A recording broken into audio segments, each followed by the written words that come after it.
ఏమని పాడను పాటగదరా శివా ఆటగదరా శివా ఆటగదరా శివా ఏమని పాడను పాటగదరా శివా దేహాల పూటల్లి రక్తాల పూతల్లి కన్న తల్లి కడుపు కూతలే నీకు వినబడుతలేదా నీకు కనబడుతలేదా వినబడుతలేదా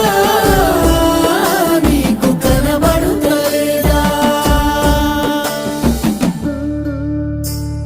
శివరాత్రి నీ పూజకై మేము ఉపవాసముంటాములే